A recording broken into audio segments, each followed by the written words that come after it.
Hello, all you textual deviants, and welcome to another special emergency edition of Texting. I'm Mark Will in Taipei. And I'm a hero of our time in St. Petersburg. All right, well, today we're talking about travel. We both recently took some trips. Tomek took a trip to the Caucasus Mountains, and I took a short trip to Bangkok. So we're going to discuss those trips for what it's worth. Before we do that, though, I want to just briefly talk about the meaning of travel.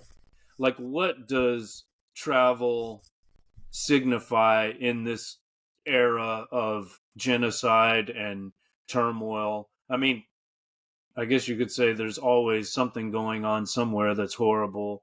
But do we need to reflect on this? Do we need to apologize for, taking pleasure trips when there's so much horror and suffering in the world? Or should we just assume that it's our right to enjoy ourselves and think nothing of it? Your thoughts? Well, if anything, I think it's something to be proud of because it's a kind of defiance and an insistence on art, on the importance of discovery, so that I just think it's like, and also it's not necessarily like a capitalistic venture. So you're kind of insisting on the place of exploration in a time where maybe somebody wants to spend all their money on either their future or their pension or their Campbell soup cans in their bunker. So this is like saying, no, I'm going to live now, and I'm going to love my fellow neighbor enough that I want to see what their world is about. I mean, it's very selfless in a way. I mean, obviously there's many different ways to travel, but if you're traveling for an appreciation of something else, something outside of you, then I think that's noble. But But it I don't is a really agree kind with of, anything I just said. Sorry. yeah, I mean, I don't agree or disagree, but I was just thinking, it is a kind of luxury, right? Like you have to have the funds to do it. You have to have the time, the leisure to do it. And often I feel like I'm just consuming, I'm consuming experiences. I'm consuming cultural touchstones or something like that. Am I overthinking it? Should I just enjoy and forget about all this other nonsense? Again, it's like what, but if you're consuming uh, a culture that doesn't get much shine, you know, Mm-hmm. or so actually you're paying tribute and you're resisting. Yeah, like if I go to the Caucasus and I'm eating Circassian cuisine, which is from a nomad people who experienced a Stalinist genocide, I think that's pretty cool. It's like affirming traditions that are under threat. So Do they again, I do? just think it's But the do nature of your we can? travel, right? Well, we can say that. We can say, "Oh, yes, we're supporting the local economy. We're, showing appreciation to this native culture." But I wonder, do the people there see it that way, or do they say, "Oh, here comes another fucking white guy"? It depends where you're spending the money. I think that's what a lot of it comes down to, if you are supporting cool people doing good things wherever they are, I think that's valid.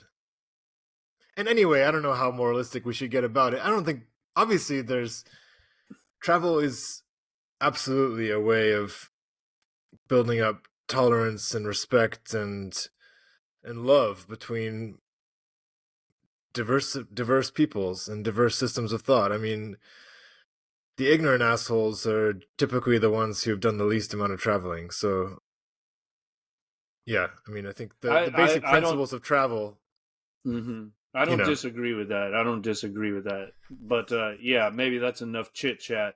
Let's get into the trips. We'll start with you, sir.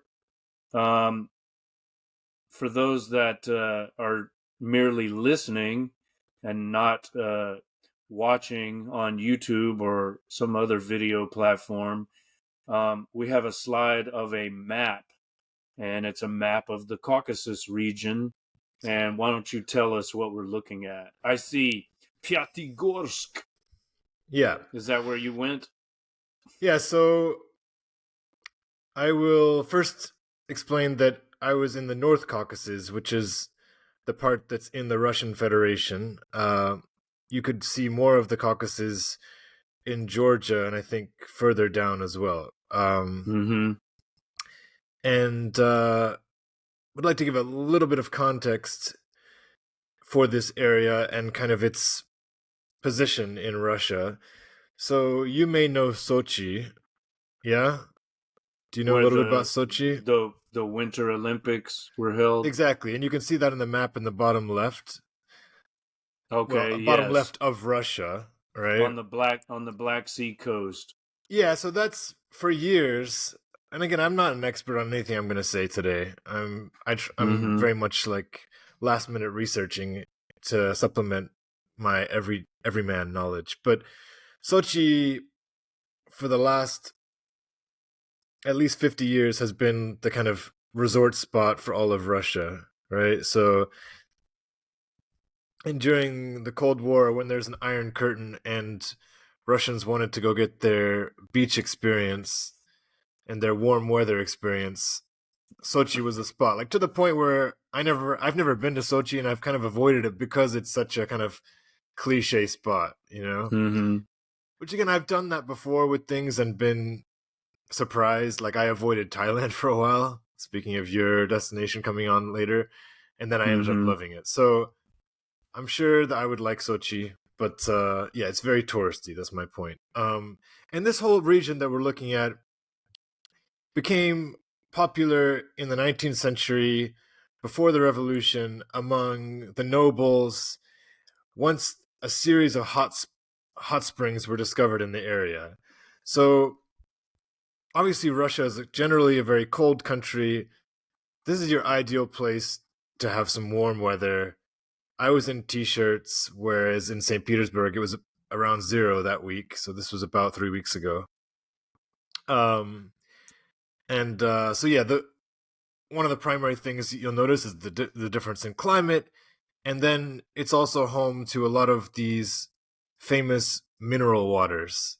So Mm-hmm. you can see on the map a place called Mineralne Vody, which means mineral water. That's Yes. where you can find the local airport for the region, and that's where we flew into. So we flew into Mineralne Vody, nonstop from St. Petersburg, and we took a How long taxi. was that flight? 4 hours. Okay. Yeah, and then That's how long my flight was too. Interesting. okay, nice. Yeah, and took a taxi from Mineralne Vody to Kislovodsk, where our first accommodation was. Kislovodsk means sour waters, essentially. Mm-hmm. Um, and that took about maybe 45 minutes. So Okay. the other place is just to complete my route. From there, we went back up to Pyatigorsk. Pyat means like five, like Piet, and Gore is Mm-hmm. like hills, so it's like five mountains. Okay. Because the area is surrounded by a mountainous region.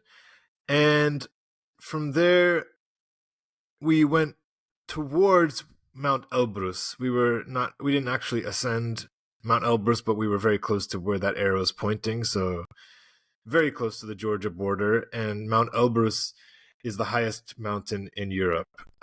From there, we went back to Pyatigorsk and back to Mineralne Vody. So, as you can see, Dagestan is not far from there. Dagestan was in the news. I don't know if you saw this, but recently after Israel and Palestine kicked off, there was a massive protest slash Yes, uprising in Dagestan. I knew that sounded familiar when I was looking at the map. I was thinking Dagestan. I just heard about that recently. That's where they attacked the flight from Israel, right? Like Allegedly they from Israel. Yeah, I mean, the whole thing was pretty cringe, to be honest, because it was kind of a bunch. I mean, I got mad love from my Muslim brethren, but this wasn't necessarily the creme de la creme of Muslim society. And you did have kind of a lot of Allah Akbar shouting and not the yeah, not the most refined behavior. I wasn't a big fan of that action. is Dagestan a primarily Muslim region or Yes, yes. okay, okay. And you probably know the most famous UFC fighter of all time. I don't. I'm I'm tripping on his name right now. I can't believe I'm forgetting this, but Habib, yeah? Have you heard of this guy, Mm, Habib? no, no. Okay, Habib Nurmagomedov. Anyone who follows UFC knows him because he's like undefeated, and he's from that region. And a lot Okay. of the best fighters in the world are from that region. Like, there's funny videos online of them like wrestling bears, and they're hardcore. Right next to that, you can see Chechnya, which again is in Right, Russia, right? And right. you see Grozny, which is the capital of Chechnya. Which I Putin almost went bombed the to. shit out of, right? I guess so. Yeah, yeah. But again, Chechens are famous for being brutal soldiers. They're definitely involved in the Ukraine conflict, and the leader is always saying some crazy shit, like just bloodthirsty motherfucker. I think this is the region where Tolstoy's Haji Murat is set. I Most think likely, it's I yes. think it's around there. Oh, very interesting. Now, did you get in touch with your Caucasian white man roots To be as you honest, went to this region? you may know the etymology situation better. I'm confused about what the relationship is between like people like me identifying as Caucasian males and then the whole idea of like the Caucasus and the Caucasian region. Do you Well, know? the I mean, that's the origin of the word, as far as I know. Like Caucasian, the Caucasian people are thought to be originally from the region around the Caucasus Mountains. Now, you used another word that's interesting, Circassian, right? Um, I didn't know that that was what synonymous with Caucasian, or at No, I least don't think it is. I don't think it is. it. I'm gonna bring it up later. I think Okay, okay, that's a particular ethnic minority group in the region. but but interestingly, Yukio Mishima, the Japanese author, used that term to refer to white people or European people or Caucasian people, and Mishima will come up in my segment as well. So I'm Okay, noticing interesting. a lot of connections already. But I we'll still don't explore the. understand though, like how. So what do you mean? I mean, because a lot of people identify as Caucasian. I mean, it's like the umbrella term for white people, right? Mm-hmm. Yeah, So what is well, the connection with this region? I don't get it. Like, what, we're all supposed to come from there? Like, that I I thought we assume all come from so. Africa. Well, yeah, but the Caucasian people ended up after migrating from Africa, they ended up here and were bleached out, I guess. I mean, I don't So with I'm not a so the Caucasians then became what? Became Italians, became French, became became everything. well, I mean, they're I assume they're Indo-European and they went all over. The Indo-Europeans went everywhere from India to the British Isles. So But this is the tribe that everything comes from, yeah? That's according I I, to I don't know. Etymologically, I famed think that's archaeologist Mark Will. etymologically, I think that's the case, but is it factual or is that has that theory become outdated. I don't know about that, but I think that's the etymology. I mean, the Caucasus Mountains, that's also where Prometheus was uh, chained up after stealing fire and giving it to humanity. Interesting. So I wonder exactly where that would have been. Like, what mountain peak was he chained up on? We should look into that. But let's keep moving here. So Okay, that's let the me just say a map. couple tiny other Mm-hmm. little interesting tidbits. Hopefully, we won't spend as much time, obviously, on other parts of the slide, but the geography is so interesting. So Georgia is just below, as you can see, and Tbilisi has undergone like a massive transformation in the last 2 years since the war. That's probably the number one spot where you could argue well-to-do Russian males between 20 and 30 escaped to. So Mm-hmm. you've got a lot, Because and they're people, draft dodgers. They don't want to get drafted into the right, army. right, or people that Okay. just like kind of freaked out about the whole war and just wanted to be away from it. Right. Um, and Georgia traditionally is very hospitable people, with amazing food, and it's kind of looked at as like the Italy for Russian people, like what Italy might be for Europeans. So you get your warm climate, delicious food, friendly people, but it's had a huge effect on property prices, and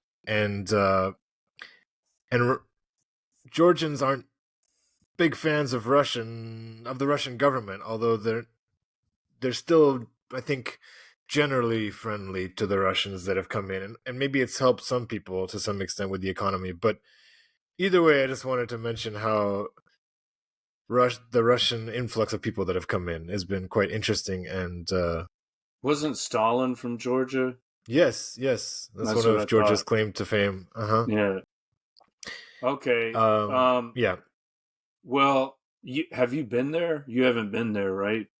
No, I really like to though, and I Georgian I would food like is to as everywhere in well. Russia. Georgian food Mm-hmm. is like Indian food for England. Like it's like Mm-hmm. better than the local food, so it kind of becomes the local food. Hmm. I Yeah, really look forward to trying that when I visit you in St. Petersburg during Chinese New Year. That's assuming all happening. goes well. Yes, looking forward to that. All right, let's move on. Let's Now, do it. the next slide, for whatever reason, is a paperback copy of Lermontov's A Hero of Our Time, and it's the Nabokov translation, which I think is the one I read. I It's not know. the one I read, unfortunately, because Okay, I'm sure it's better than the one I read. I kind of read the version that was just in the local bookstore, and it was more of a cheapy version. okay. But So why is this here? Looks like the Caucasus Mountains on the cover. exactly, and I just thought it was a nice way to enter this realm that we're going to embark upon now. Mm-hmm. Prior to my trip, I reread this book and read the scenes of Lermontov trudging through the Caucasus and reveling about the same towns that I was going to visit. He's the number one cultural attraction for the places I was visiting. So everything, a lot of coffee shops or monuments would have some link to this novel. And Is he a native of the region, or is that just where he ended up and ended? yeah, I don't think he's a native of the region, but depending on how much time I'm going to spend on Lermontov, I have some interesting stuff I can relay. But the main things, let's just say, about why this novel is on the Russian canon or in the Russian canon is it's considered a huge advancement of the Russian novel form in terms of the style of narration, um, the Byronic main character. who is sort of like a representative of nobles who didn't have a major purpose in their life. They were kind of like dandies, intellectual, sensitive, but perhaps without much quote unquote morality and in many cases motivation. So the hero of the story, Pichorin, many would say his life eerily mirrors that of Lermontov. Um, and what I'd like to just quickly say, maybe on this slide, is just how it is that Lermontov ended up in the Caucasus. Yeah. So he was living in St. Petersburg and mixing with the high society, but was considered quite a divisive figure because his character was just rather argumentative, and he just pissed a lot of people off. So despite being this like sensitive poet and unarguably talented writer, he was a bit of a dick. He And was a bad boy like Mayakovsky. I guess so. Mayakovsky seems more explicitly moral, though, in terms of his messaging, anyway. But maybe in his autobiography would be. You're right in that. But anyway, I just want to say that he was living in St. Petersburg. Pushkin dies, and Lermontov is crushed, or allegedly he's crushed. He publishes a poem called Death of the Poet, Smieter Poeta, in 1837, just days after Pushkin dies, and it goes viral. So it's passed around among the Petersburg intelligentsia, but he's added a final 16 lines, I think after the initial draft gets out, where he accuses the elites of Russia as kind of being responsible for Pushkin's death, just calls them out in a really direct and eviscerating way. And the Tsar, Nikolai I, catches wind of it. No, actually, I'm sorry. I don't think it was Nicholas I. I think it was Alexander. Nicholas I does come into power during his lifetime. But anyway, he's banished. He's exiled to the Caucasus as a soldier in one of the local regiments. And upon arrival and integrating with the region, he falls in love with it, and it takes on a major role in his work from then on. So that's how he ended up there. I hope that's fairly clear. From St. Petersburg to the Caucasus, That's right. the same route you took. But he didn't take a plane, though. Plane of the mind. How would he have gotten there? Yeah, that's a good question. I mean, I assume he was very good on a horse, I'm sure. Horses have a big role in A Hero of Our Time as well. I don't know how well you remember it, but but that would be quite a long haul to go on horseback. Surely. I mean, the Black Sea is nearby. He could have gone by ship, right? Possibly. I also don't claim to be an expert on that. I trust. I'll defer to your judgment. I really don't know. I'm just guessing. All right, let's move on. Let's do it. Next, we've got another literary touchstone. This is the mammoth statue of Solzhenitsyn. Yes? It is, but it hasn't changed on my screen yet. Oh. Okay. I don't know if there's a delay or something, or there may be, but just carry on. You know the image. Sure. So I didn't realize until a few days before our trip that Solzhenitsyn, also has links to this region, specifically to Kislovodsk. Solzhenitsyn obviously doesn't have the standing of a Lermontov in Russian culture. I mean, Lermontov plays number two to Pushkin in terms of the national poet. So Mm-hmm. he's very celebrated.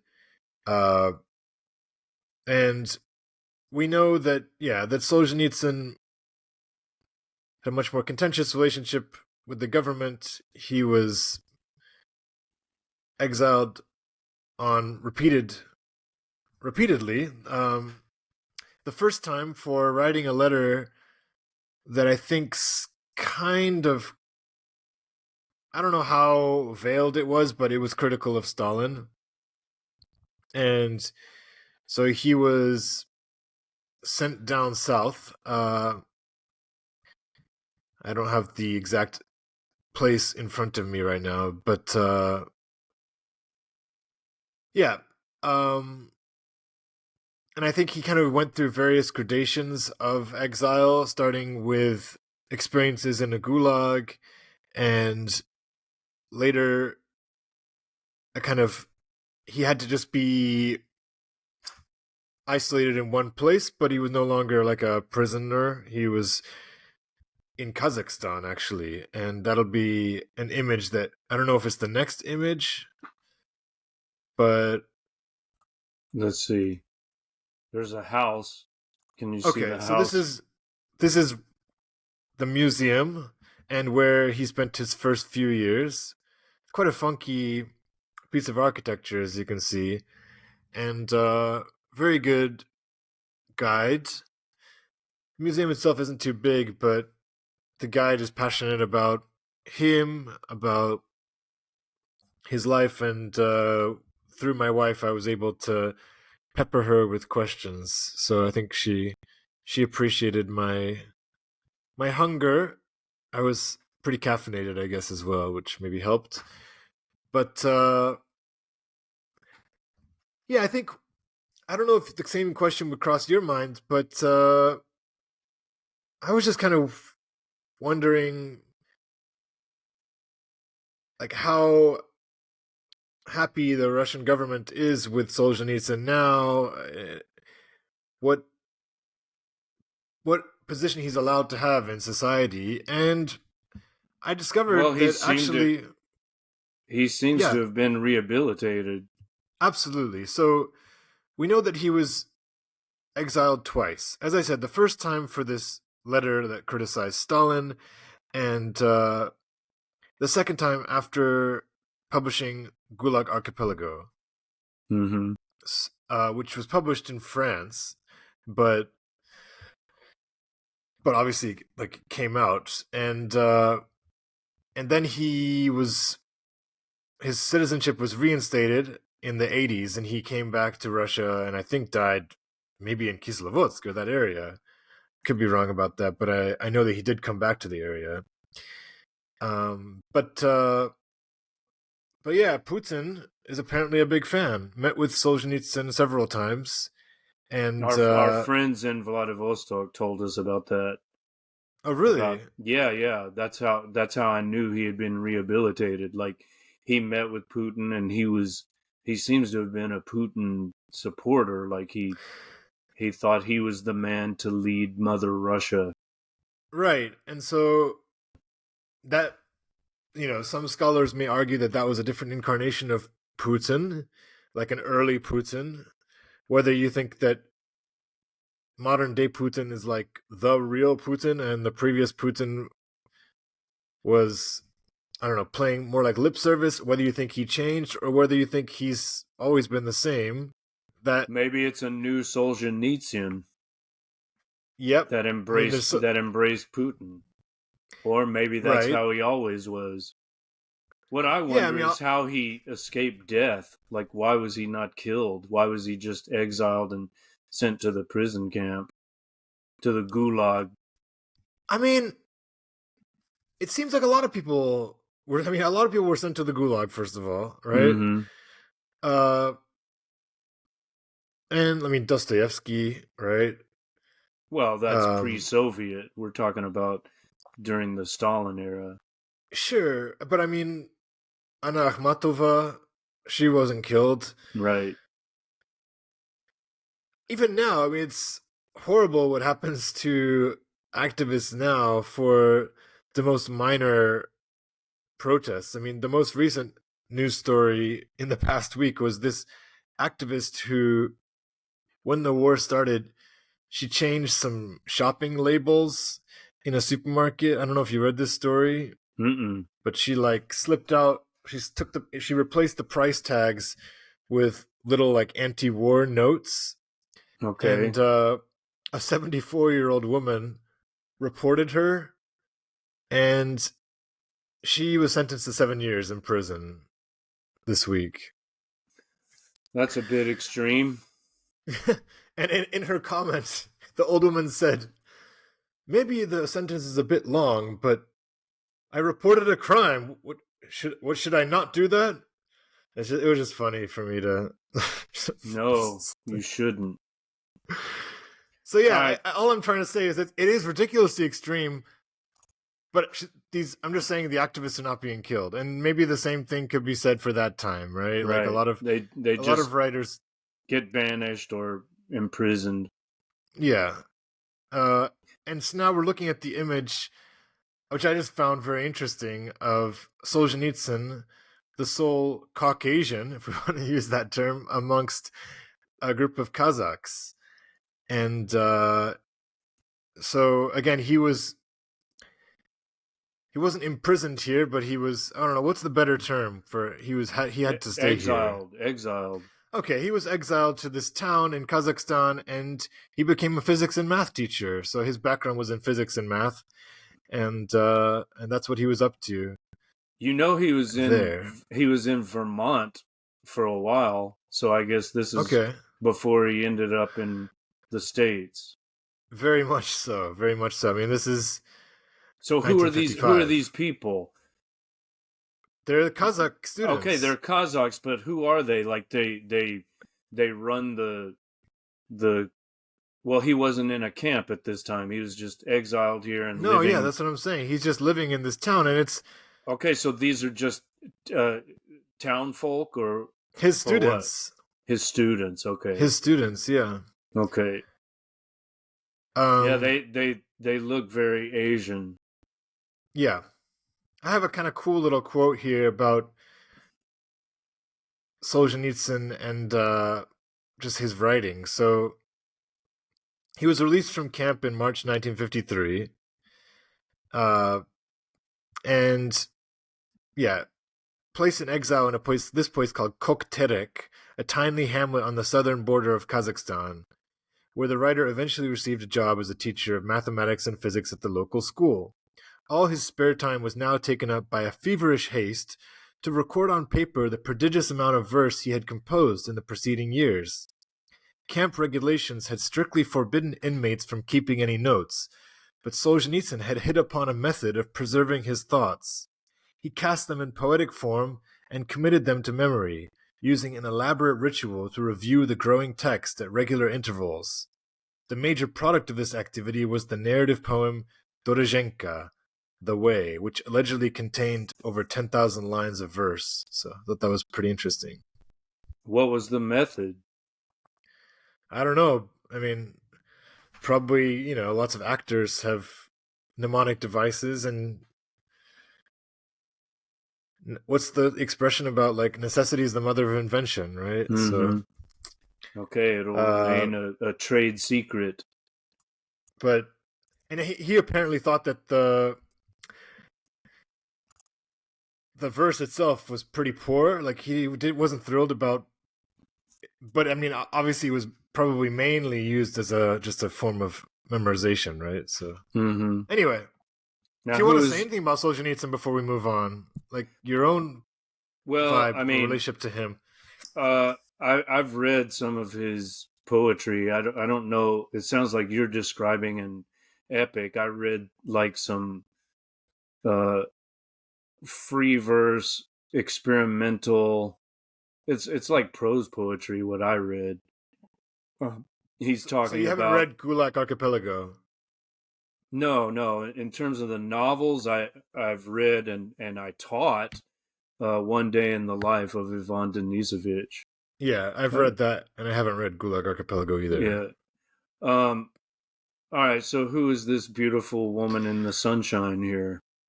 Yeah, so this is Liliana Mohamedzanova, my wife, and we are wandering through Kislovodsk Park, which is actually, you hear these kind of terms all the time, biggest in Europe, but they say it's the biggest public park in Europe.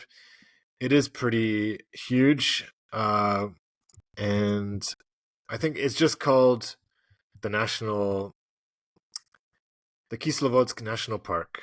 Mm-hmm. So yeah, Okay. And is this part we of can the keep same going. park? I'm looking at a garden. Yep, same park, and this is called the Valley of the Roses. So Okay. if we had been there like a month earlier, we would have just orgasmed with the fresh flowers, but they were mainly dying. But it was a really cool rose garden where each type of rose was, clearly demarcated, and Mm-hmm. they had varieties from all over the world. Beautiful view. Now we're looking at a kind of briefcase with a tape recorder in it. All right, so I guess we're finished with Kislovodsk, and our next stop after a brief pit stop in Pyatigorsk was kind of like a base camp, which seemed fairly accessible. Like, because it's my first time in the region, so obviously you're not necessarily the best trip planner the first time, but I wanted to get a feeling for this Mount Elbrus, which I mentioned earlier, this highest peak, and there was this set of hotels near another peak which neighbors Elbrus called Cheget. And I've put this briefcase in because it's quite funny, but when you Google Cheget or Cheget, the main thing you come up with is this Cheget briefcase, which was named after the Mount Cheget, but it's the Russian nuclear suitcase. Oh, it's And the nuclear football. yeah, so it's pretty funny because I don't know, I didn't know about it. I think apparently there are three of them. Like one goes to the president, and one goes to the head of the Ministry of Defense, um, and one goes to the head of the general staff.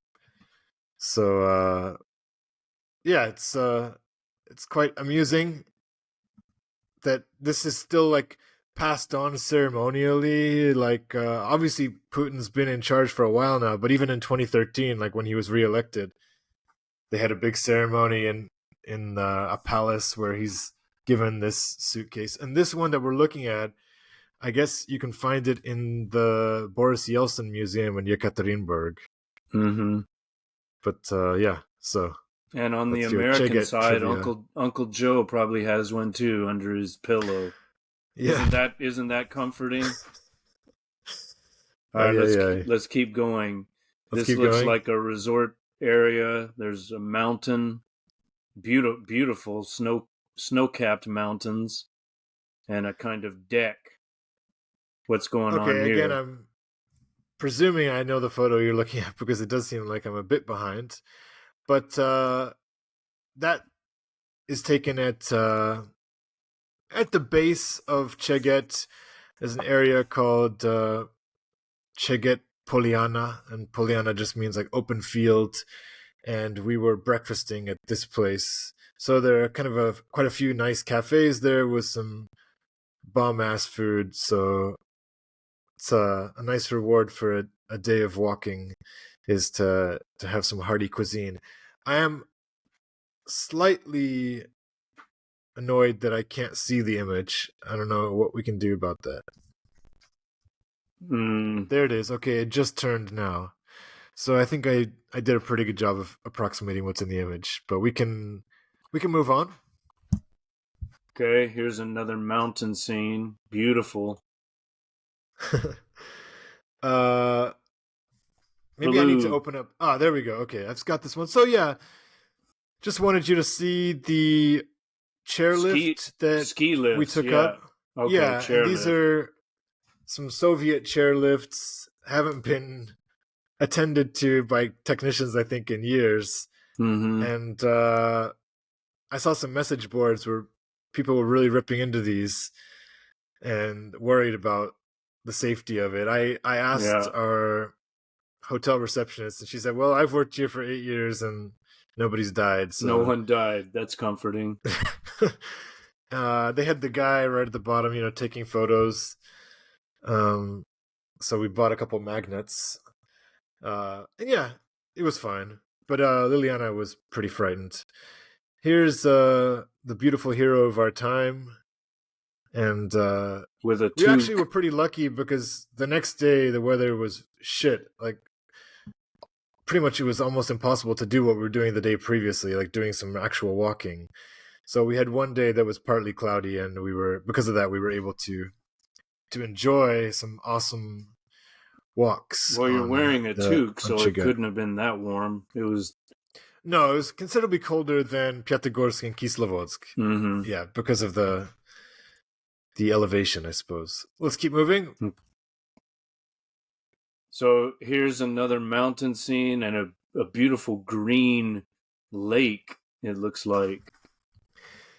Yeah, this was the recommendation of our hotel receptionist, and I said, we have one day. What should be our main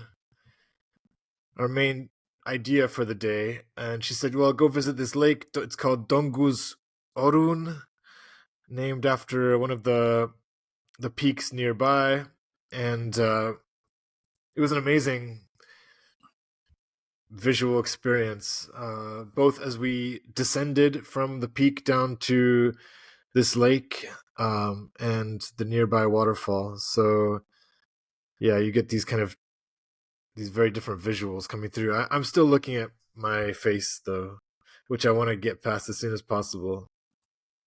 Mm-hmm. But you know what I'll do is I will open up, I think, my images in just a second.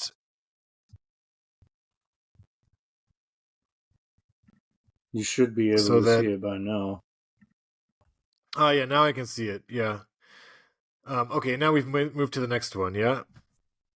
So yeah, I like this Yeah. image. Same lake, but I just liked it because of just all the different kind of colors. You've got the water, this kind of sandy area, the more black or brown peak, then the whiter peaks, clouds, and a little bit of sky. So it's just it was a really cool place, and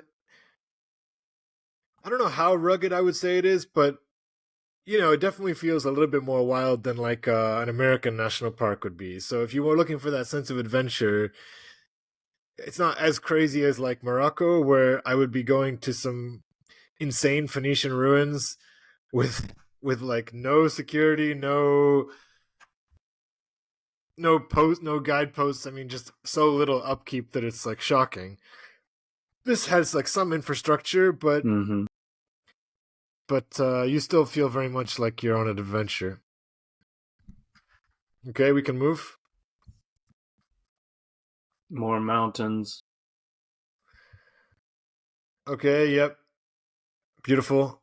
That man is a real hero of our time. Let's keep going. Looks like he wants to duel somebody. Challenge someone to a Yep. duel. We'll get into the duels in a little bit, and All right, here's a beach. That green water, I mean, it's like the color of jade. yeah, the color is What would you say? spectacular. Not emerald green. It's really like jade. Jade green, beautiful. Yeah, And and the blue mountains in the back, well, they're black mountains too, and then blue snow-capped mountains behind that with the clouds. yeah, we're gonna have to blow some of these pictures up, I think, later on. Both of us are like swagging out right now with our new phones. So she's got the Google Pixel 6, which has a really good camera, and I've got the Xiaomi with a really good Leica camera. So Oh, We are true modern travelers. and Uh, lots of just spyware on it. yeah, and living through The our Xiaomi, cameras is that always is. like a slightly,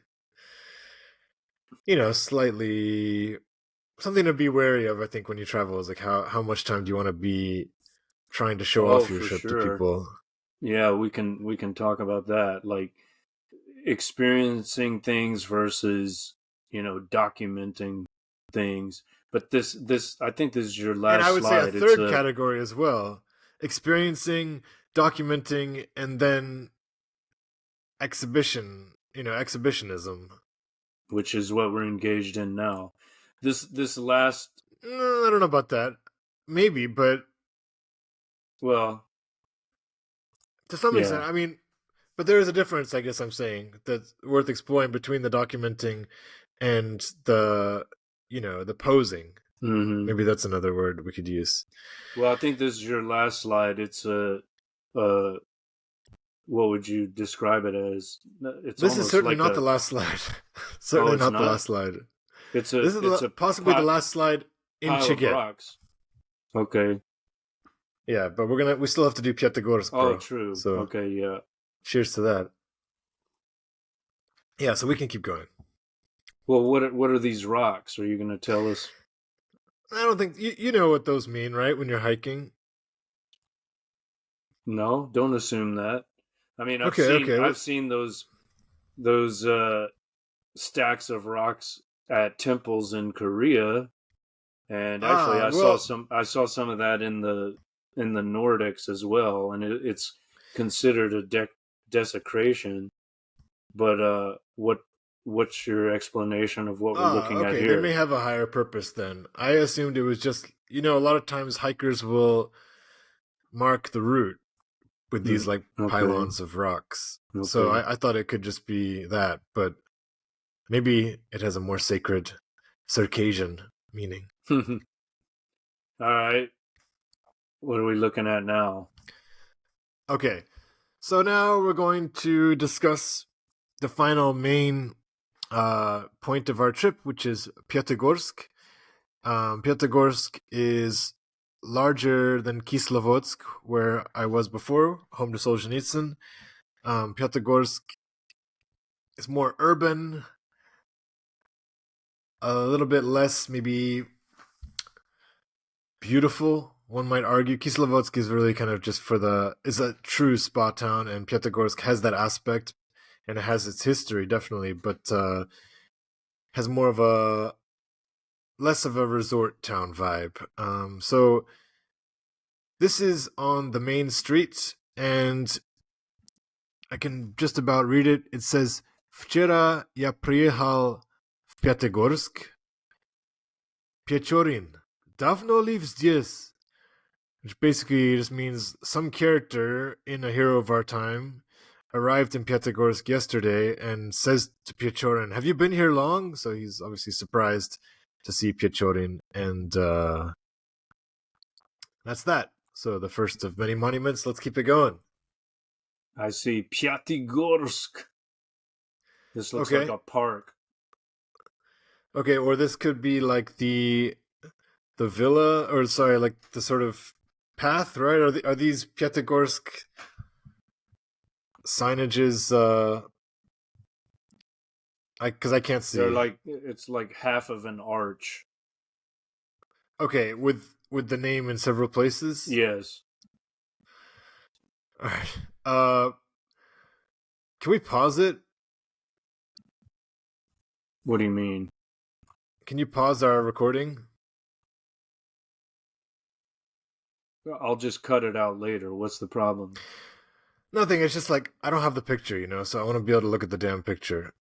It'll appear soon. Yeah, but I mean, like, I don't feel confident enough, so I at least I want to have them up. Okay, now I have. I opened them up on my Google. I just didn't have even a way of referencing it, so now I can look. Okay, yeah. So this is a famous historical walkway in the center of the town.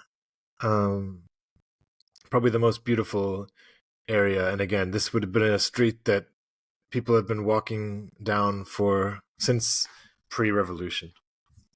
Mm-hmm. We can keep going. This is a Lermontov cup. Okay. Yep. It is a Lermontov cup indeed, giving you that local flavor. Let's move on. Is this a paper cup? It is, yeah. It had a flat Okay. white in there, I believe. Okay. The And this drink of looks like choice. a Lermontov Drink of champs. monument. Okay, are we in the night scene? Yeah? Yes, yes. Okay, so this is the site. I wouldn't even say alleged site of the duel because most historians have just kind of accepted that we don't know exactly where it took place. So I would say just the place they decided to make a monument to the duel Mm-hmm. site and to his lasting legacy. It's kind of a place of pilgrimage for many Russians. You can see the dates of his life there, 1814 to 1841. And I do have a little bit of interesting stuff that I came across that I want to just briefly read from here. And Mm-hmm. this was from a man who became fascinated with Lermontov and with this book. So sit back for a second and enjoy my reading. Mikhail Lermontov's A Hero of Our Time, a novel which has at its dark core Gregory Pechorin, a character who, if he has been met, will be remembered as a cynical, alluring, at times sadistic, young cavalry officer. The novel's climax is a duel, as celebrated as any in Russian literature, which of course bristles with them, like so many homicidal tennis matches. Lermontov's features Pechorin versus Grushnitsky. It occurs on a mountain pathway outside the Caucasian party town of Pyatigorsk.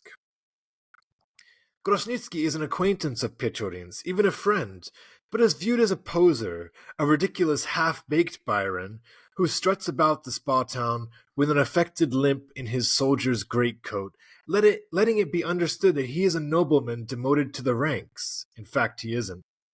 Pechorin treats him with mockery and derision, and steals the heart of the woman with whom he is smitten. In the inevitable duel, Grushnitsky, via his seconds, dabbles in chicanery, involving the is that how you pronounce chicanery? Mm-hmm. Involving the failure to load Pechorin's Chicanery. gun.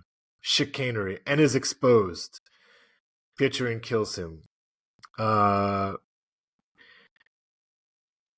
And then I just want to add a little bit. Again, we're talking about how closely this mirrors his actual life. This becomes very strange when it is learnt that a year after his novel was published, Mikhail Lermontov, then Russia's greatest poet and a bad boy banished to the Caucasus, was himself killed in a duel fought outside Pyatigorsk with pistols for mocking the man it seems Grushnitsky was possibly modeled upon. They were old friends too. It goes without saying, a woman was involved. So, yeah, I thought that was That's crazy. pretty interesting stuff. Yeah. And the last thing I want to read is in this actual fight with Lermontov, it says it seems there was no expectation neither man would shoot at the other, but would fire into the air to save face, which is why what happened next evidently shocked Lermontov's friends. Without stepping forward, Lermontov raised his pistol to the sky, but turned to his audience and said so loudly that Martinov had to hear, "I have no intention of shooting at that idiot." And incensed, Martinov pulled the trigger. So, yeah. So he basically like goaded him. And the last thing, It's almost like yeah, go on. Well, it's almost like he staged his own death, just as Mishima did. Nice. And Tsar Nicholas I, when he heard of Lermontov's death, notoriously remarked, "A dog's death for a dog. He got what he deserved." Yeah. So that's Is this the a lot last of one? background there. I don't know. Let's move. What do we have? No, there's food. Okay. Yeah, let's do a quick food slide. this food is not particularly like showy, I would say. And Liliana was keen to emphasize that, the food of this particular region, I'm not talking about Georgian food, but more like the Circassian cuisine, is humble because it was nomadic people. And, they don't have like access to massive kitchens and appliances and so on. This was stuff that had to be able to be cooked on the go. But it was hearty, it was delicious.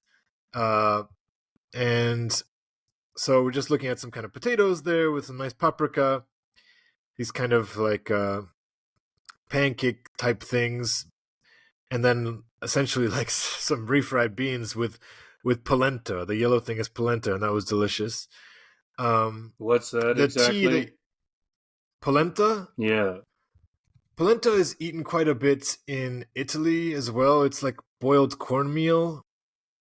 In northern Italy, they eat it a lot. It's very good.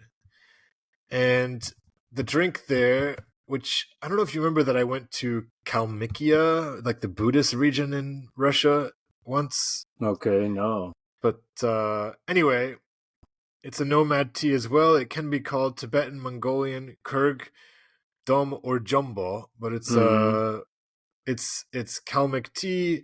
It's kind of bitter, sour, made with yeah, with milk and salt, but The very bread tasty. I the like it. bread looks like Indian naan bread. Yep, But could be a relationship you there as said it's well. like a pancake? Well, a little bit like a blini, like a Russian pancake, but it's savory and has a filling. And is that So you can ketchup get in the upper right corner it's or a spicy red sauce, spicy red not sauce? ketchup. Okay, Yeah, good. yeah. All All right, right. is that the end? No, there's one more picture of looks like a an Orthodox church in the background. Oh yeah, I think this is the final picture then. Yeah, so this is just this is Pyatigorsk, kind of Pyatigorsk at night, and yeah, you can just see how charming this town is. My kind of parting thought about this region will be that a lot of people will say that the only places worth visiting in Russia are Moscow and St. Petersburg. And I don't want to completely dismiss the point of that. The point that a lot of people are saying there is that that's where all the money goes. And to that extent, I think they're 90% right. These cities do tend to kind of drain a lot of the resources, and people are often alarmed when they see the the poor infrastructure and the quite low standard of living that you'll find in the huge majority of Russian villages and towns. You really can feel like you're stepping back in time in a lot of those places.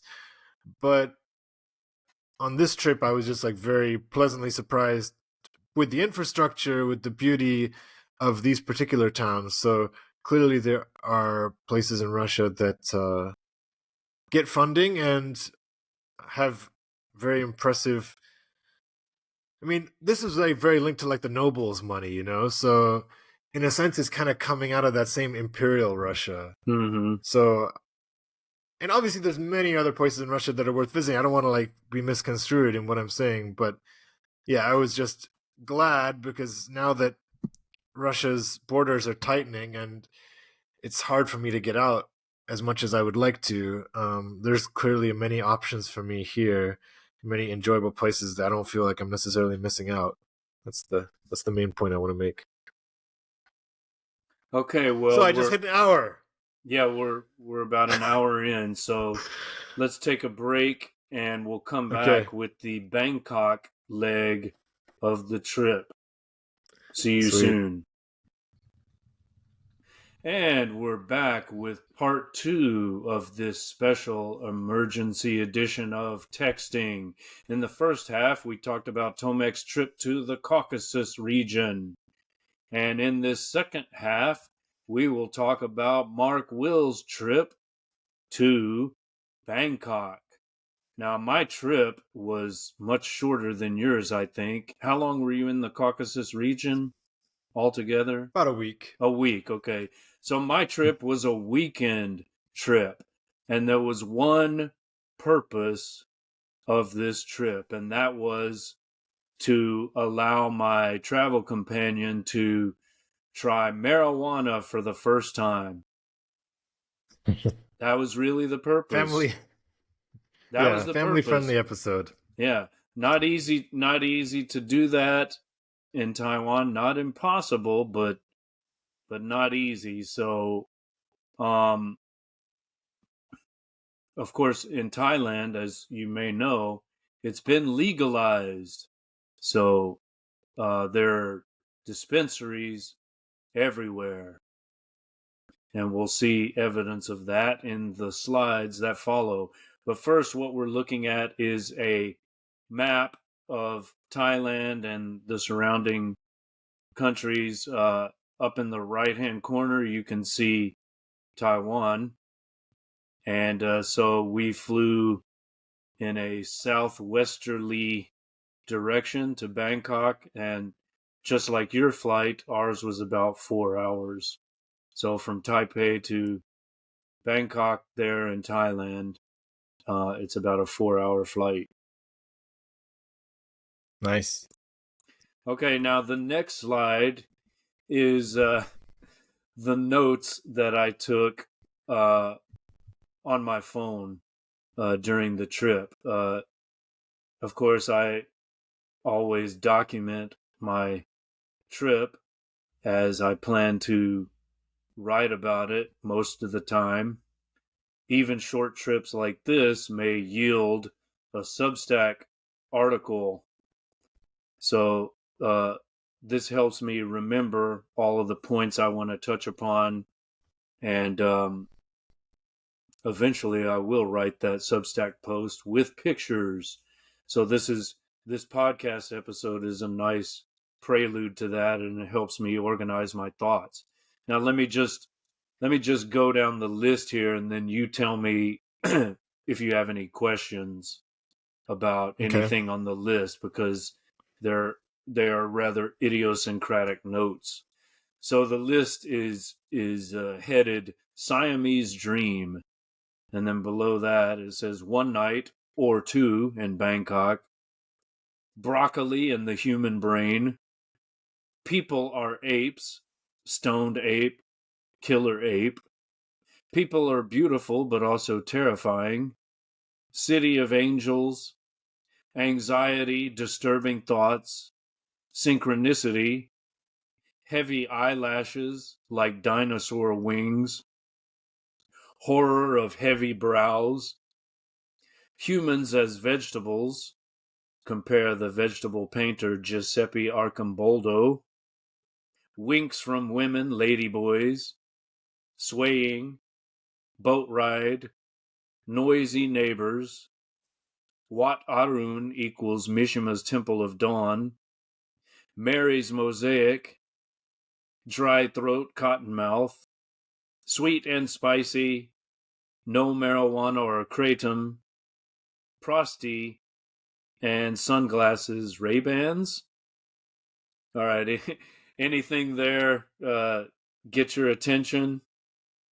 Well, I feel like you should like choose a specific number. I don't think we have time for me to ask every single one. Of course So maybe not. you should give So me. you just Why don't you give me a number and I get to like choose a certain number for you to, unless you're going to talk about them later on.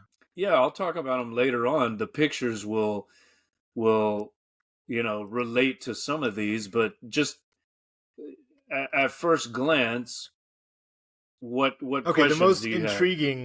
the most intriguing chapter titles you could say. Mm-hmm. I like Broccoli and the Human Brain. People are beautiful but also terrifying. Anxiety, disturbing thoughts. Uh, humans as vegetables. Winks from women. Ladyboys. Those would be the chapter titles I would click on first. Okay, okay. Well, they're I don't know that they're chapter titles. They're just kind of No, no, random. I'm just saying if they were, that Right. would be I where I would. understand. Well, the heading Siamese Dream interchangeable with the next line, one night or two in Bangkok. Like whatever the whenever I get around to writing the Substack post, one of those will be the title, either Siamese Dream or One Night or Two in Bangkok. Now, I recently traveled to Hong Kong. That was in the summer, and we had like a Hong Kong theme song, and that was Susie and the Banshees, Hong Kong Garden. So, like, we began every day with that song, and throughout the day, we, you know, referred to the song, and lines from the song seem to confront us everywhere we went. Like in a way, we were discovering hidden meanings to the song as we actually made our way through Hong Kong. And similarly, in this trip to the City of Angels in Thailand, um, our theme song was One Night in Bangkok, which is, musically much less impressive than the Susie and the Banshees song, but there were a lot of lines that seemed to have relevance. So, well, I saw Chess performed in Moscow actually, and that was my first kind of exposure to that song. I don't know if we chatted about it at the time or no. not, but Well, yeah. see, So I remember when it came out. I remember when it was on FM radio, okay, nice. and I liked it. I I mean, remember the video. found it catchy. You know that the ABBA guys wrote it, right? Ah, no, I didn't know that. Yeah, they may have had another collaborator. The song itself is performed by a British guy called Murray Head, but the ABBA guys wrote it. And Tim Rice was involved too. He's nice. done some musical theater with, I want to say, Elton John. Elton John. Yeah, they did Aida, right? Lion King as well. And Lion King. There you go. All right. So anyway, okay. I was gonna do the Not So Pena thing, but oh Lord, I thought you were gonna do Hakuna Matata. All right, so let's just get into the picks. What do you see there? Let's get into the food, son. What do you see there? The food, son. As soon as we got off the plane, this was like we arrived like 11 p.m. on a Friday night. Took the taxi from the airport to our very nice hotel. It was the Ambassador, and we got a great deal on it. But we went out walking and found a 24-hour place. And what do you see there? What food do you see? Well, I see what almost looks like a kimchi jjigae on the right side, but I don't think that's kimchi jjigae. No, right? That's tom yum. Okay. And then you don't like that? The seafood soup, spicy? I'm not crazy about seafood. Okay. I like kimchi jjigae. That's all I'll say about that. No, it's not that. But on the left, what do you see? I know you like that. No, I don't like it. I see my enemy, bro. Because you just remind me of how on my trips to Thailand I had a carefully constructed card which I would carry around and show people about my allergies, because I'm allergic, to peanuts, coconut. And in Thailand I throw up at least once every time I go. Oh, really? So I like Thai food, in theory, in principle, but I have to avoid all these foods. I thought you liked pad thai, which is what we're looking at. You knew that, I right? do like that it. is pad thai. You know that, right? Okay, I didn't know. I mean, I guess it's logical that it's pad thai, yeah. And I do like it if it can be prepared with all my dietary accommodations. I knew you had an allergy to sesame because the word for that sounds like dog in Korean, and everyone, everyone thought you. Everyone thought you were saying, "No dog, please." Yeah, I was constantly being xenophobic. Okay, I thought you liked pad thai. That's one reason I I do like included pad this thai, bro, but picture. it has to be without that peanut Oh, topping. I love it. Now, you see the condiments next to that? This is interesting Yeah. because this is one of my, I'm sure it's not an original observation, but I just think that phrase sweet and spicy describes so much of Thailand, you know. You got some sugar here and then some spicy stuff and a couple of other, you know, uh sauces that you can include. I don't think we did. We just mixed, what was on the plate here, but sweet and spicy was a theme that seemed to recur. Nice, nice. So it's your metaphorical characterization of Thailand, yeah? All right, and then here's like the purpose of the trip. This is just one example of a dispensary, and they were everywhere.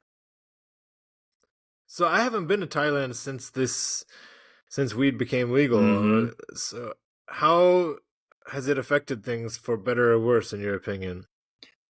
Well, hard to say because I don't think I stayed in this part of Bangkok before. I mean, I never spent a lot of time in Bangkok. I spent much more time in Chiang Mai, in the north. So I can't really say, but it business is booming. I mean, there are large shops, there are small storefronts, there are people selling weed out of carts. Uh, there are Nigerian guys selling it illegally, I presume. Um, How do you know the Nigerian? Just wondering. uh, I mean, that's my assumption. Okay. If I had to guess, I would say they're Yoruba, but I don't know for sure. And are there any restrictions that yeah, what are the restrictions? Like is it available all throughout Thailand or in certain areas of Bangkok? What's the deal? I don't know. I mean, it was certainly in the area where we were, and I think across the city. Although maybe some areas have more of these dispensaries than others. Maybe we just ended up in the right place. Which I mean, we didn't even research it in advance. We just picked the hotel. Okay, that's a good deal. Let's go to the Ambassador. And then once we checked in, actually on the way there in the taxi, we saw all of these places. So as soon as we checked in and left our bags in the room, we just went back outside and walked around, and they were everywhere. So we just went shopping, asked some questions. I mean, the we knew that we were going to do edibles, so we Okay. didn't buy any smoke, but we went in the shops and asked some questions, and they had gummies. People had gummies.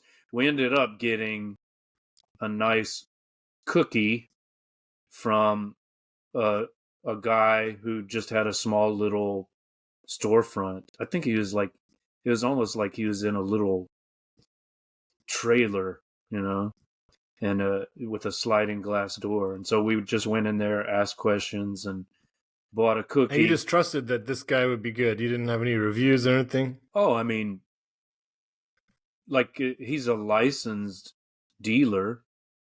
Like he Okay. has a legitimate business with a storefront and like official.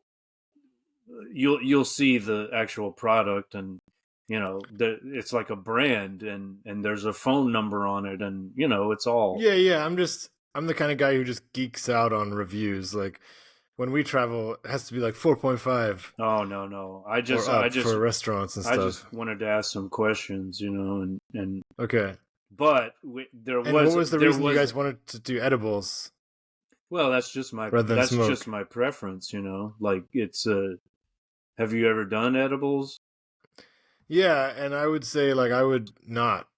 I mean, I would prefer smoke Hmm. because edibles can be super strong, That's and you don't exactly oh, you don't know how hard it's gonna hit you and until they were. There's an interesting story about that, but I want to save it.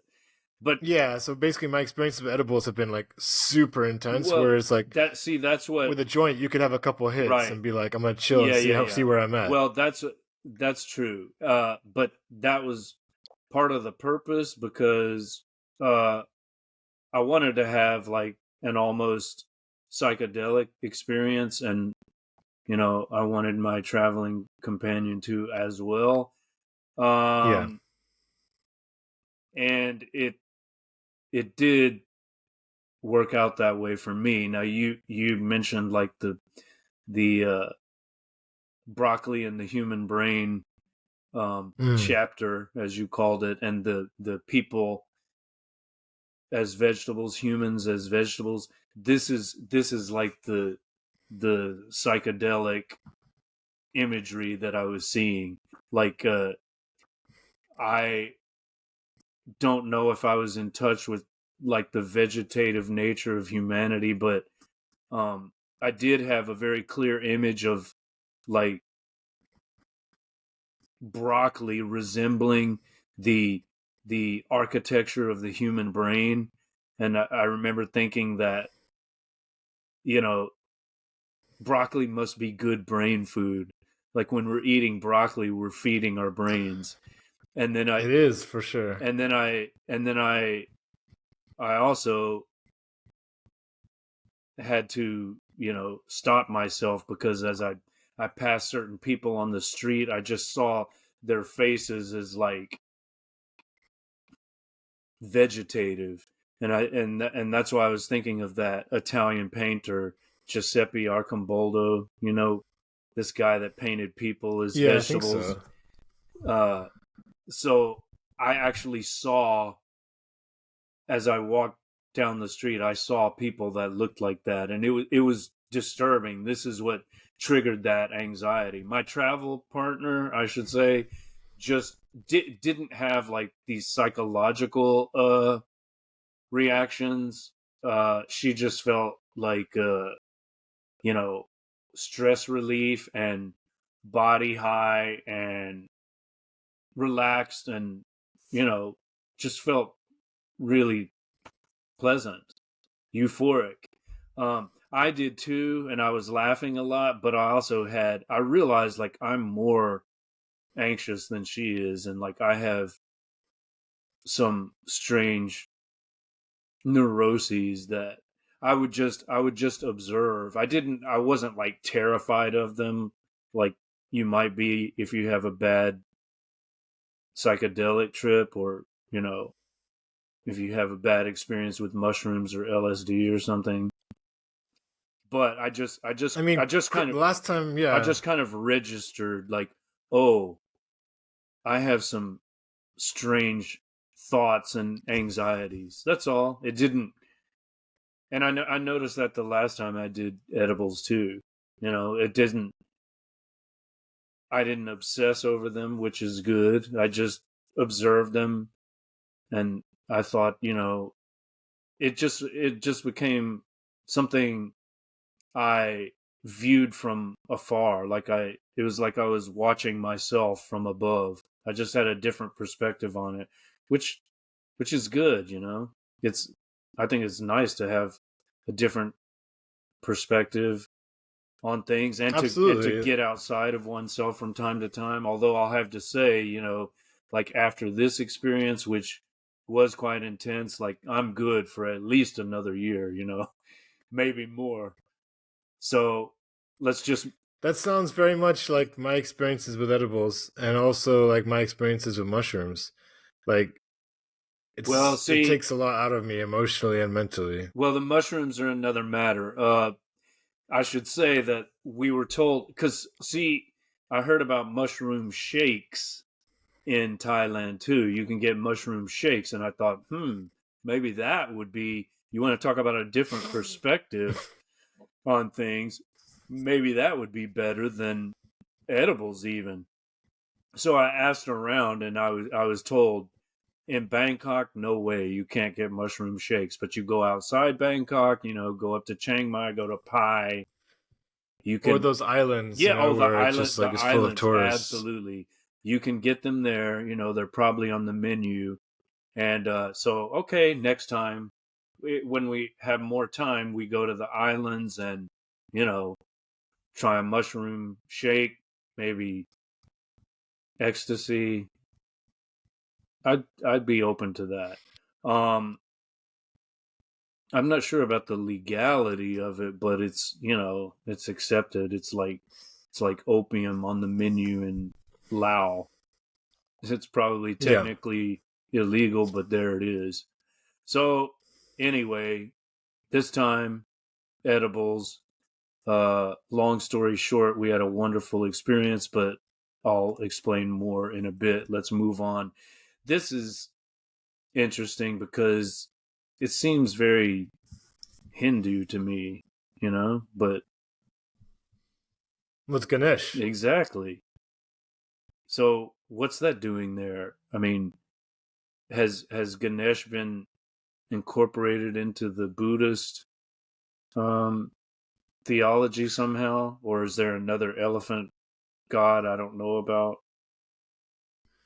It looks It's a good Indian, right? question. It looks Hindu. I mean, there is a relationship between Hinduism and Well, Buddhism, of as I course. know, I'm sure you Of know. course, that's the So, origin. I mean, the right, Buddha was Hindu just as Jesus right, was a Jew, like Judaism gave birth to right. Christianity Yeah, and exactly. yeah. But still, you know what I'm So, saying. You don't you might yeah, no, you don't really see the active worship in this sense. you Yeah, would expect to see this maybe in Bali or something, but in Thailand it right. was somewhat surprising to me. This is just a picture of a tuk tuk, which is Isn't it tuk tuk? sure, tuk tuk tuk Okay. tuk. They have these in the Philippines too, so it was nice to compare. Um, and this is just a very economical means of transportation. Made me feel nostalgic for the time. I mean, I hadn't been in Thailand in probably 12 years. I think it is 12 years. So, That sounds about. Yeah, I mean, since Korea for you? yes, it was right before I came to Taiwan. Yeah, so similar for me, and like very much want to go back both to Thailand and Korea. Just, I haven't I been mean, I back know to they're waiting for Korea me either. for the right time. Yeah. Yeah, me either. So it's weird that you have this place that you have such an intimate relationship with, which just is now sort of exists but doesn't exist at the same time, right? Mm-hmm. It's weird. But yeah, I remember one thing about the tuk tuk drivers that people used to kind of worry about them to some extent because a lot of these guys would be like using some kind of drug, like some kind of chewy, I don't know if it was like beetle or Betel nut, something, but it was betel like, nut. yeah, yeah. And so and I think that the pressure to work long hours is really intense.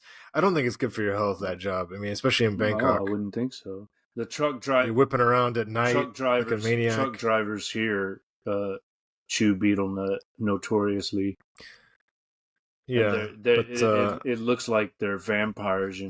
Their mouths seem to be dripping with yeah, blood, but it's right, the beetle juice. right. I mean, it's not I betel think I've nut seen those juice. guys snorting stuff too, Well, probably. I mean, that it's pretty. but not coke, like some other kind of like stimulants. Maybe Adderall. They're not. I don't know. I think it was something kind of just anyway. Yeah, tough job. My sympathies for those guys. Moving on here.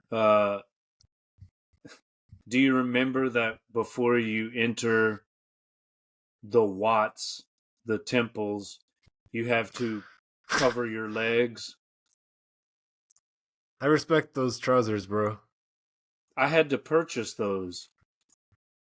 That's swag. You see what I'm saying? Like I was in shorts. You'll Yeah. see those later, but I couldn't enter without covering my legs. So, of course, they have shops lined up next to all the temples so you can cover yourself. And, that they're, You look like a real Lermontovian dandy. oh, yeah, Southeast Asian style. I think Absolutely. this is the, I want to say the Palace Temple. I can't remember the name. This is before the edible. So I was gonna ask if it was the hangover or no. the. This is Okay, the Saturday after the Friday that we flew in. So uh, gotcha. we had breakfast, a wonderful buffet at the Ambassador Hotel, man. Very good, very good. And then I assume they're sponsoring this podcast, yeah? what's that? Oh I yeah, they assume should. they're a sponsor Yeah, for this they podcast. need to sponsor us. So I mention the Friday night after we arrived and went shopping, we bought a cookie. Okay, we bought an edible, and the plan was to consume it sometime on Saturday. So this is Saturday. We went and did some sightseeing, some, I guess, sacred sightseeing, right? Like we went to temples, and then we went and had lunch at this place. This sign, the grammar is interesting, but it says, no matter how big your house is, how recent your car is, that is, how new your car is, or how big your bank account is, our graves will always be the same size. Stay humble. So Nice. that was I like love it. the spiritual message we received before we ingested the cookie for dessert. I So like that. so Kendrick Lamar, baby. so we had I think we again had pad thai and a fruit drink, and then for dessert we split the cookie, a chocolate chip cookie which tasted very, how shall I say, green. You could taste the herb. Uh I huh. mean, it was like a very strong flavor. Now, I guess at this point I should say the cookie was 100 milligrams. So we split it. We each had 50 milligrams. Now, it had been a while since I had done edibles, and I never asked about milligrams. I just, was told, okay, eat half a brownie, eat a whole Right. brownie, whatever. Okay, I didn't know how many milligrams was in it. I just ate it, and then 90 minutes later shot off into interstellar space. Bon voyage. Exactly. Well, after 90 minutes, right? So, Yeah, it takes a yeah. while for sure. So, yeah. Oh, I had a really, the first time I did edibles, that was interesting. I didn't, Yeah, bro, I got stories for edibles, but maybe we'll save them for I another was not time. patient. But anyway, I talked to some friends in the States after I got back, and I told them, what we did. They said, "What? I do like 5 to 10 milligrams, 20 if I'm feeling adventurous. You did 50 each?" And Yeah. so you can imagine. But I mean, these things are hard to quantify, I'm not trying to like play the damper, but everything is about like it's not the weight itself. I mean, I wait. know Yeah, there's yeah. metabolism and all that, but let me just No, tell. there's levels of concentration and Okay, yeah. but we got bombed. I mean, it was, Yes, I feel you. yeah. I feel you. So just bear that in mind as we continue. So this is the Okay. beginning. We see this nice message. We eat the cookie, and then we go to the next Watt, and I don't remember all the names. We went to several Watts, and you know, uh, after, I don't know, a Watt or two, things started to happen. This is what we ate. You can see the box. It says Ganja and Farm, Big Stoner Company Limited, and there's the phone number. So the cookie was in that little box. Nice. I'll add that to my WhatsApp contacts. Yes. Well, you'll have to find the guy's little storefront. But if you do that, just eat a quarter. Don't eat a half. That'd be my recommendation. Well, I mean, Thank it you. depends on what you want to happen. Okay, so yeah, we ate that, and then we went to the next Wat, and then we saw this, and I started feeling a little bit trippy around here. Now, I don't remember, I think I'd been to this Wat before, but I don't remember seeing this. So we're looking at a human with a deer head and antlers, and then some kind of Western looking guy doing the splits. All of this was pretty badass, both of the statues. But strange, right? Like, what are they doing? That's not Buddhist iconography, it's like, what's Right. going on there? So I started asking that question, and I think it was at this point that I started laughing my ass off. And these Laughing is better than shrieking. And these sculptures, or gnashing, added to that hilarity I was feeling. All right, and then I like the flexibility. And then I decided to bang a gong in Bangkok. You may have seen one of the videos. Actually, I banged quite a few gongs in Bangkok. I bet you did. Yeah, that has more than one meaning. So that your calves are rather well defined, sir. Well, you must work out. Oh, sure I do. I ride that bike. Okay. Yeah, so this was like I was definitely starting to feel it here, so I did this in slow motion. There's a video, which I'm not showing, but you can just see the still. It took me like 5 minutes to actually swing the mallet and touch the gong in the lightest possible way. Yeah, because you meant to hit it gently. Yeah, well, then we took a boat ride to Wat Arun, the Temple of Dawn. And this is where Mishima comes in, but I just want to remind you of how dirty this river is. Mm. Do you remember that? I had forgotten. It's really not. I mean, look at that brown water. It's not attractive. It's not a particularly clean and pristine and sightly river. Now, are you still able to... Did you still completely have your wits about you? Because when I've had edibles, I've had itineraries planned for what's going to happen, and I very much had to abandon them just because it required way too much kind of precision to keep my plans.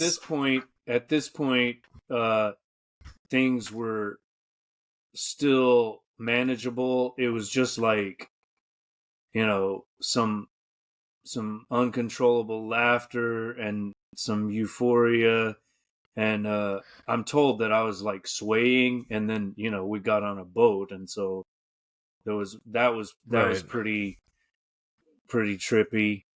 But it's a short, we just went across the river to the temple, and the temple. No difficulty with practical matters so far. Something happened later. I started to doubt myself, but my travel companion was very confident and knew exactly what was happening. I kept asking, "Are you sure?" And she said, "Yeah, of course." And I was like, "Okay," and I just entrusted it. You trusted her, nice. Well, and I just I felt like I trusted the universe. I trusted her, of course. Yeah. But also I just said, it's going to be fine. Everything is going to be fine. Yeah. There's no, cool. I had some consciousness of these anxieties and these, I don't know, disturbing thoughts, and, people as vegetables. Oh, and then there's that other line. It seems banal now, but at the time it seemed profound. The line was, people are beautiful, but also, what did I say? People are beautiful, terrifying, but also terrifying. Yeah.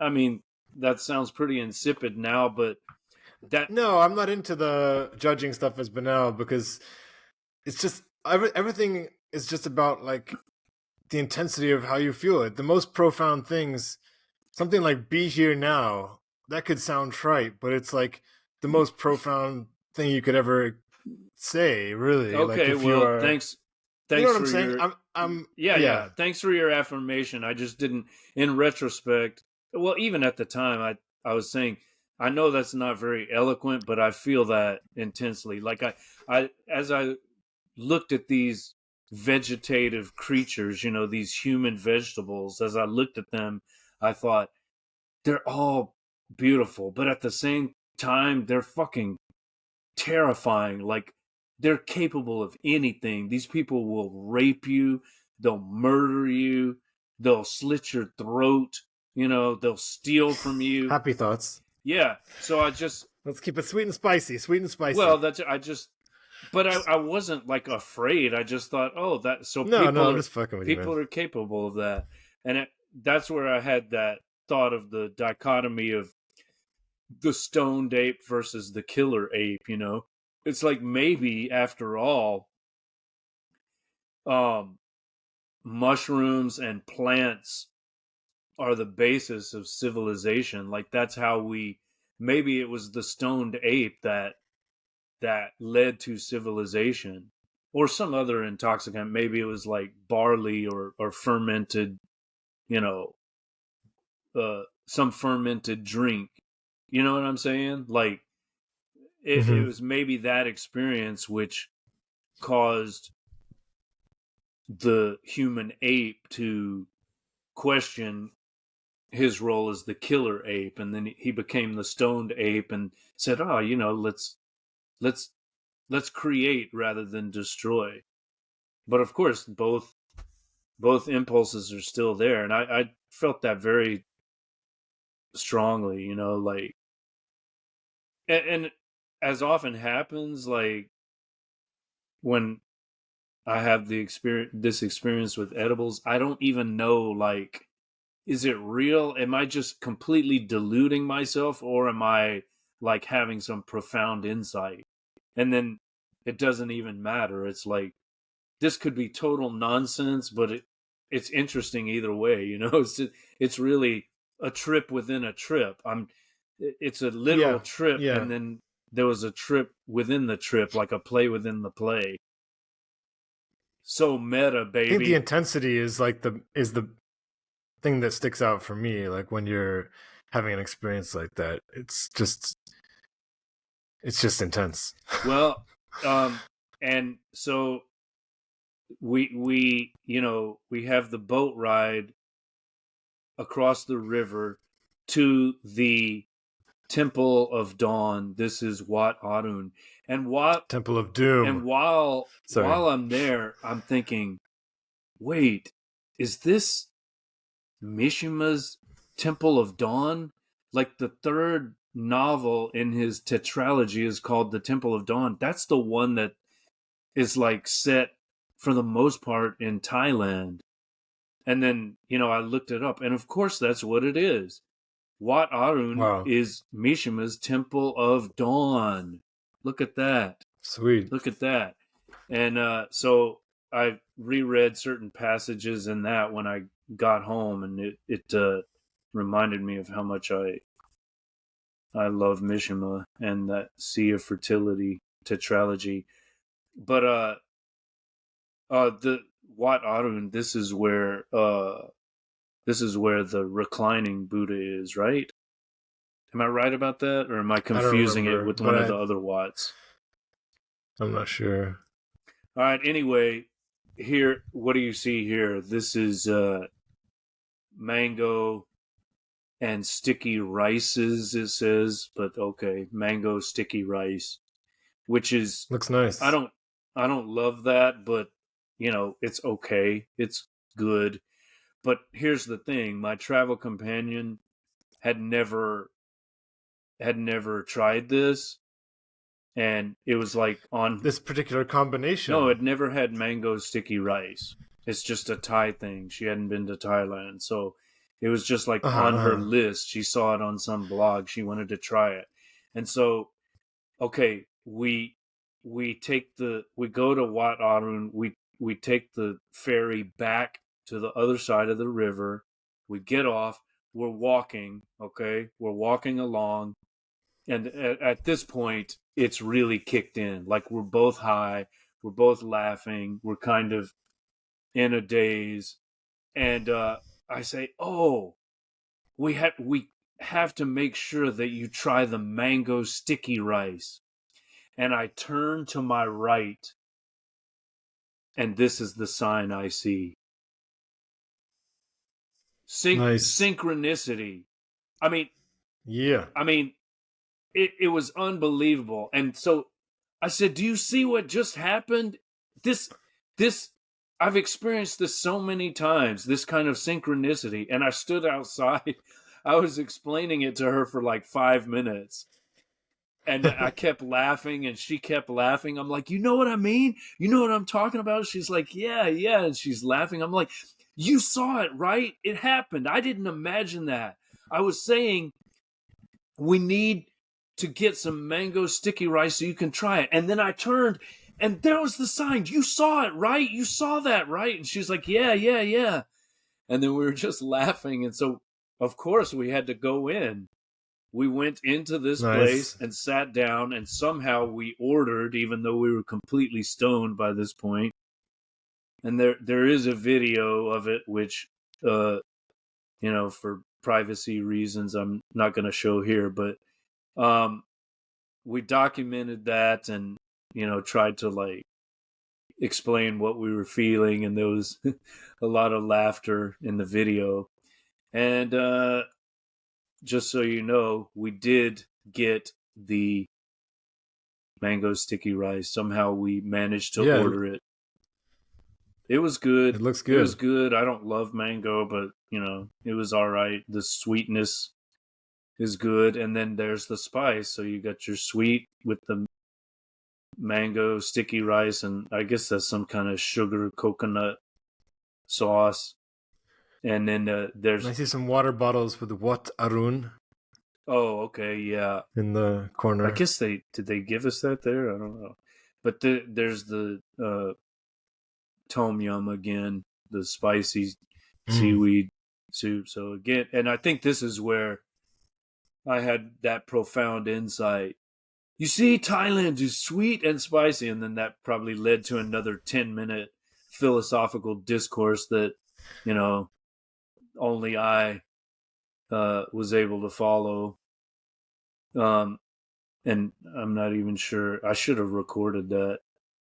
See how disjointed it would appear now, but that it in retrospect it still makes sense. Sweet and spicy, right? It's a both and as well, It's like a both and. Like it won't be you won't feel it to be particularly profound probably when you're not high, but that doesn't make it not profound when you're high. But it is a good And it descriptor of doesn't. Thailand. Sweet and spicy. Sure, Even sure. even the people. Even um I don't know, just the culture in general. Yeah, All right, I agree. let's carry on. I think there's some more food here. Okay, this is interesting. Let me just back up a bit. So, can you see what we're looking at here? Yeah, yeah. I'm seeing some nice fast food Well, ads.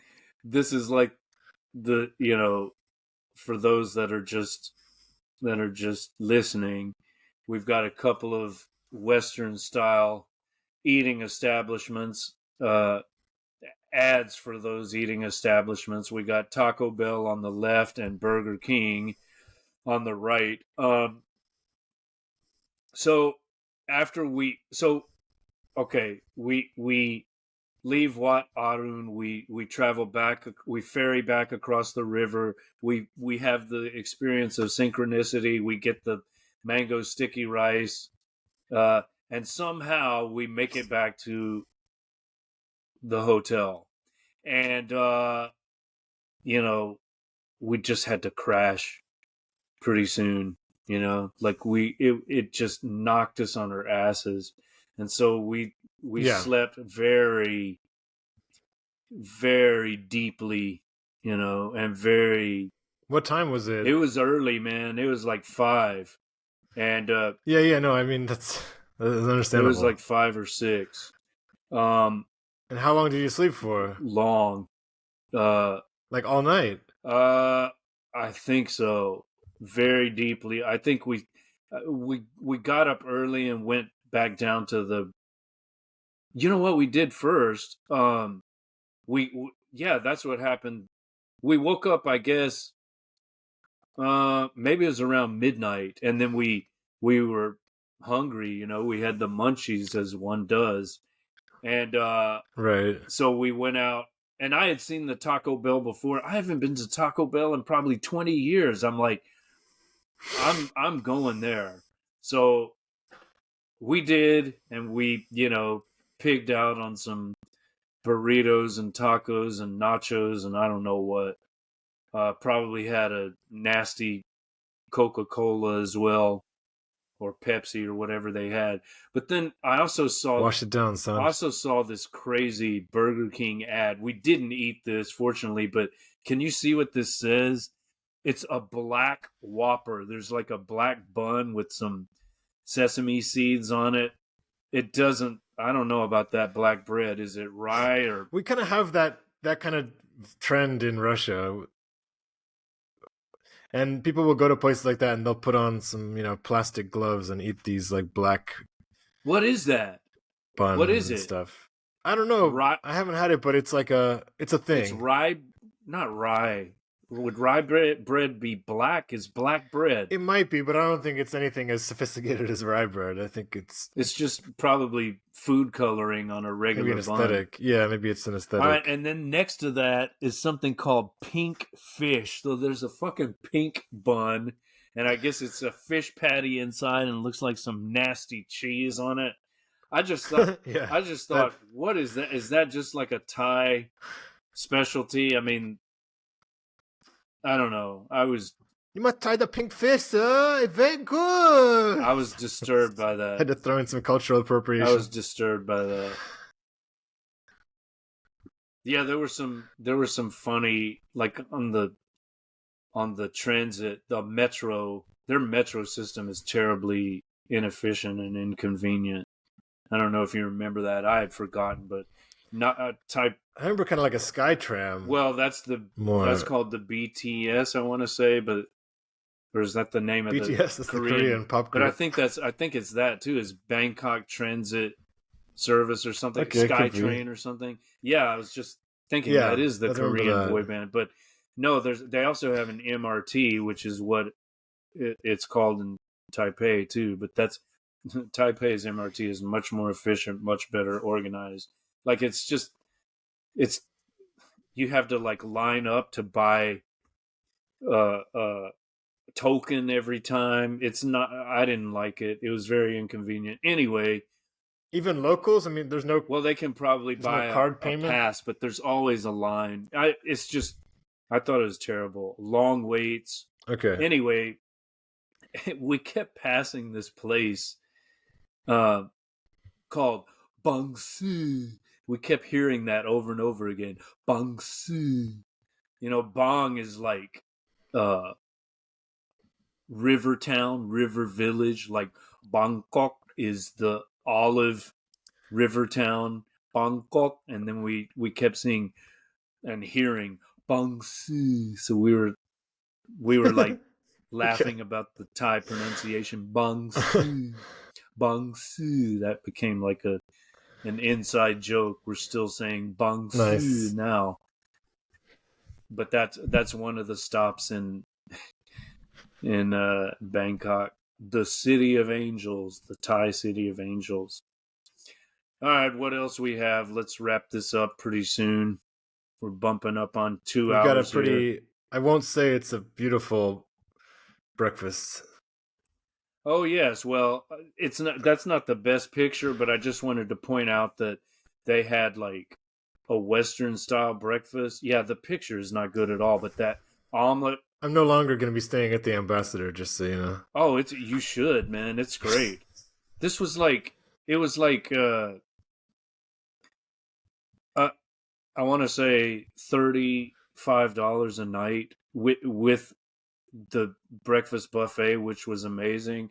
Again, this is not the best picture, but I just wanted to document the Western style breakfast. Of course, they had Thai and Chinese and Indian and all kinds of other stuff. But I love me a good Western style breakfast with an omelet and bacon. Those aren't my baked beans. I don't like that, but anyway, that is available too. And then you can see the Thai milk tea. Not of the hat to the Brits. The Thai milk tea, which was pretty good. Well, I'm looking at some images of this is also a thing in the Philippines too. Baked beans for breakfast. Yeah. No, I was saying I'm looking at some images of what purports to be the ambassador. Maybe there's more than one, but it looks like a pretty sweet swimming pool. Oh yeah, that's for sure. We didn't end up swimming. I think our plan was to do that when we were high, but we had to sleep, and then the pool was closed by the time we got around to it. Yeah. Desperate times call for desperate measures. Taco Bell. Well, that was after the pool had closed. I know, anyway. bro.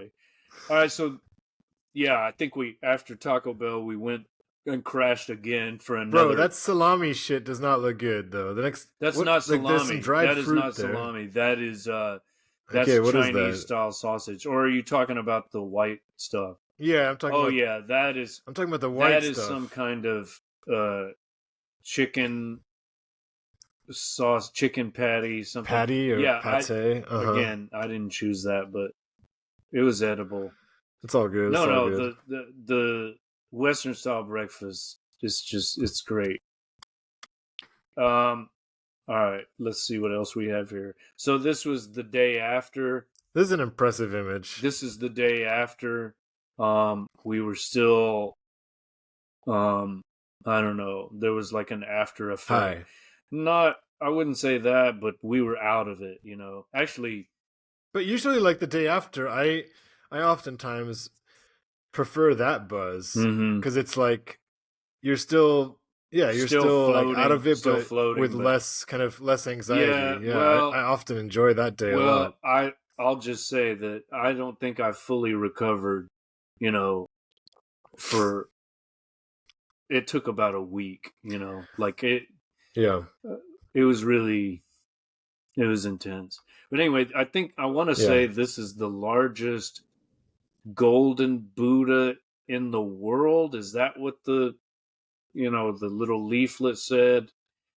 And I don't even remember which Wat this is at. I know we really. So how big is that? Because I assumed it was just kind of, I don't know. Is it like a life size human or much bigger? Maybe this is not the right picture. I don't know. Okay.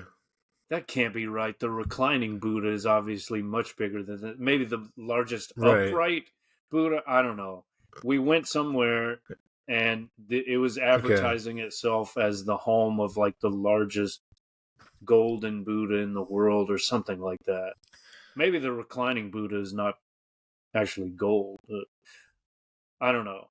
Yeah, a lot of that is just surface paint. Yeah, I'm not a very good tour guide at the moment, but the Watts began to run together, and that became like a running joke too. I kept saying that kind of claw-like object in the bottom left is pretty crazy. You didn't let me tell my joke. I kept saying Watts. My bad. Up. Yeah, the claw thing. What is that? I don't know what it is. Buddhist iconography. Do we have anything else? We've got you doing the way. The Y, yeah. Y, and next to me is do you know what this creature is called? This is like a Thai angel. Maybe this is why Bangkok is the city of angels, because there's a lot of these around. This is the Kinari. It's a half female, half bird creature with lovely exposed breasts, and she's absolutely, those are cute. She's doing the Y, and I'm imitating her. So I'm standing. It's a nice picture. Yeah. Is that the last one? You look cleanly shaven. Well, I had like the day that we ate the cookie. I was on like my 6th day of bearded negligence, and so Okay. I shaved that morning, and I guess I was still high because I nicked myself pretty badly. You can't see it. Okay. It's the other side, but on the left side, I gashed my face. So fortunately, that can't be seen. But yeah, I was more or less clean shaven, although, it had been a few hours, so I started to have my little shadow. Is that it? No, that. No, we've got a sculpture of you in the last Oh, shot. yeah, that's me without my hat. So I know this is Wat Saket because we got trapped here. We were like up on the third level or maybe the fourth level, and uh, the wind was it was like a typhoon hit suddenly. There was really A a typhoon? typhoon, I, which we also have in Taiwan. But nice. yeah, the wind was, and it had those temple bells, and they were just like, Going yeah, nuts. the bells were ringing uncontrollably, and the flag, there were all these flags waving too. I think there's a video of that somewhere. But yeah, that we're looking at a little sculpture of a monk, a bald monk in an orange, is that a saffron colored robe? And as I took that picture, some guy in the background is like, you know, I don't know if he was Yeah, upset or that's what, but he's like, "Who, me? Do we need to cover his face?" I don't know. I I mean, think that's just his way of saying yeah. cheese. So I think that's it.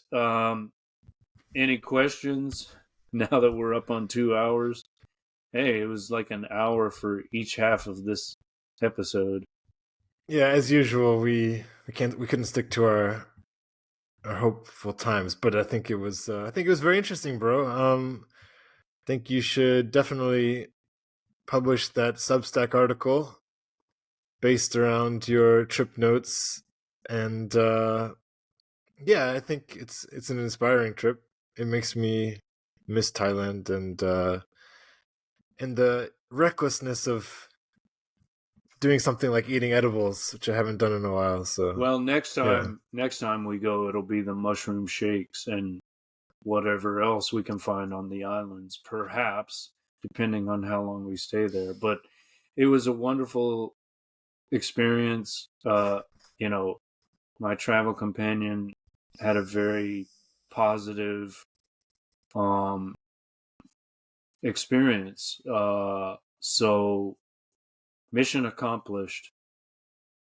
That's all I and can is say. Russia your next planned trip, or do you Yeah. have anything Well, there between might be a now and short then? little something to maybe back to Thailand, maybe back to the Philippines, maybe to Bali or something, or maybe something in Taiwan. But yeah, the next major excursion will be to visit my old friend Tomek and his lovely wife Liliana in the great Russian city of St. Petersburg.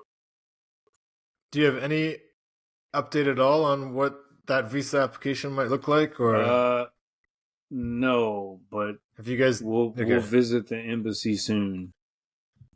okay, I cool, know I man. said that before, but maybe this coming week. All right, so let's wrap it up here. As we record, it is November what? November. 18th for me, 19th for Okay, you. so we're nearing the end of November. Um, we may as well just start season 3 in January by now, but I'm open to doing another emergency, special emergency episode or two if you are. Yep. Let's see what texts hit us between now and then, and in what form. Mm-hmm. Will it be a paper mache, or a global catastrophe? Uh, I'm gonna embark on a reading of Don Quixote as my next okay. project, because I have Carlos as a good resource. You know, I have this Spaniard who's a massive literary freak when it comes to both writing and reading. Mm-hmm. So I feel like I should take advantage of his proximity and embark on Don Quixote. Have you read Don Quixote? Mm-hmm. A long time ago, yeah. Did you It was did you like it? probably. I think I read the unabridged version. Yeah, but it's a bit long. Some episodes, it's very episodic, right? Like you can just read any section and enjoy it. But yeah, it's been a while. Um, Yeah, because I talked to a buddy of mine, one of my trainers at the gym, and he's like a massive literary head as well, and he struggled. He didn't get through it, mhm. and he's not someone who like gives Yeah, up I easily. did, but So I had to force I'm myself. a little bit daunted by that, but I'm thinking with Carlos's help, it'll like make it come alive Yeah, more. So yeah. Well, it's very character driven. It's all about um, Don Quixote and Sancho Panza, and you know yeah, it's like a picaresque adventure with those two. And then what's I'm the looking what's forward the to it. love interest? What's her name? Dulcinea. I'm not sure. Haven't read a page I yet. may be wrong. I'm revealing my ignorance here. Um, in any case, we'll wrap it up here. If you're listening, well, go to YouTube so you can see all the imagery, all these lovely slides that we shared. Um, I think this will become a regular feature. If you're open to that, I'm certainly using it. I'm talking about the slideshows. I'm using these Hmm. to, organize my thoughts as I do my other podcasts, Guitar and Pen, and Books Are Burning. So we can certainly, use slides when appropriate here on texting as well.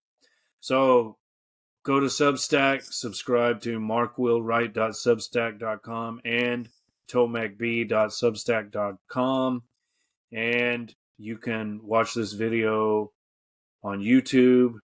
That is Mark Will Wright, Write. Okay, everybody. Thanks for Thanks, everyone. taking these trips with us, and let us know what you think in the comments. Do svidania. Farewell.